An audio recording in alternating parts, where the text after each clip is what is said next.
নমস্কার, কুকুস কিচেনে আপনাদেরকে স্বাগত।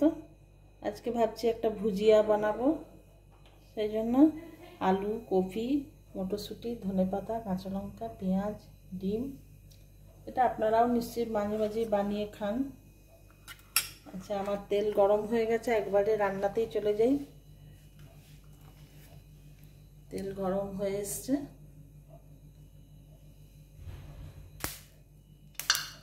ফুলকপিগুলো প্রথমে দিয়ে দিচ্ছি।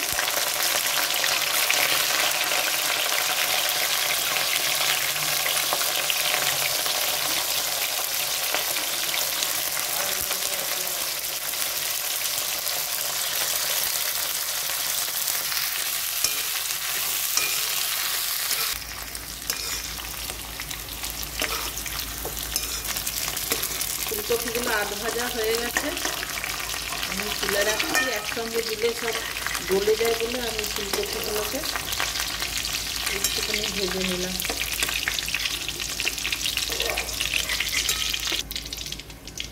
ওই তেলেই বন্ধুরা আলুটা দিলাম।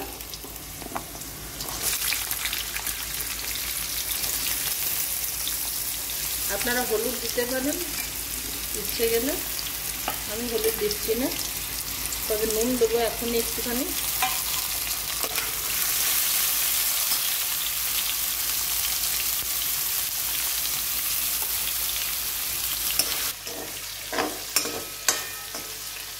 মটরশুঁটিগুলো দিয়ে দিচ্ছি।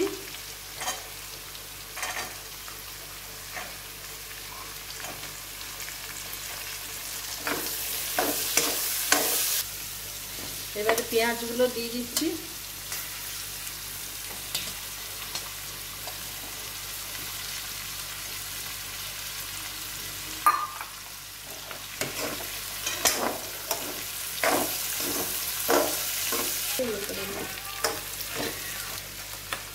কাঁচা লঙ্কাটা দিয়ে দিচ্ছি। কাঁচা লঙ্কা আপনারা ঝাল বুঝে দেবেন।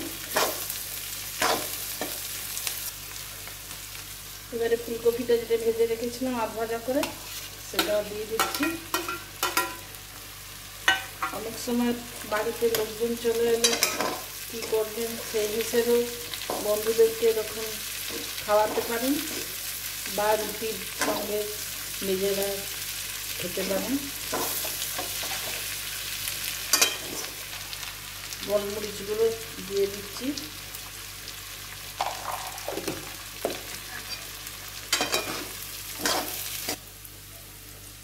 এবার বন্ধুরা ডিমটা দিচ্ছি মাঝখানে তেলটা।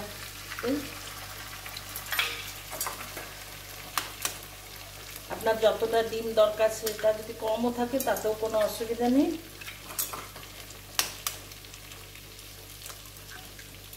নিজের ইচ্ছে মতন ডিম দেবেন।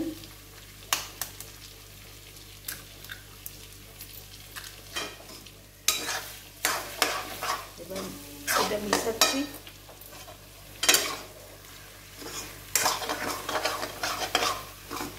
আপনারা কেমনভাবে ডিম আলু ভুজিয়া করেন সেটাও আমাকে কমেন্টে জানাবেন। আর আমার চ্যানেলটি সাবস্ক্রাইব করবেন যারা এখনও সাবস্ক্রাইব করেননি। লাইক কমেন্ট করে জানাবেন কেমন হচ্ছে আমার রান্নাগুলো, আপনাদের পছন্দ হচ্ছে কি না, আর কি বানাবো সেগুলো আপনারা একটু কমেন্টে জানাবেন।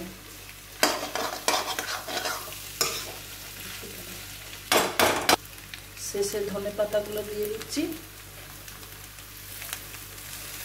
বন্ধুরা কেমন লাগছে সেগুলো কিন্তু শেয়ার করতে ভুলবেন না।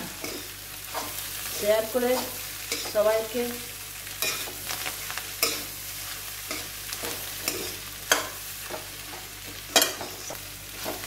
বন্ধুরা কেমন লাগছে সেটা কমেন্টে জানাবেন, শেয়ার করবেন। শেয়ার করলে অনেক তাড়াতাড়ি আমি অনেকের কাছে পৌঁছতে পারবো।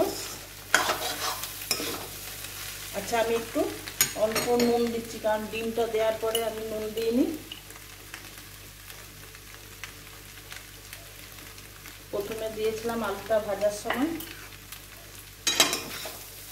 আপনাদের ইচ্ছে গেলে হলুদ দিতে পারেন।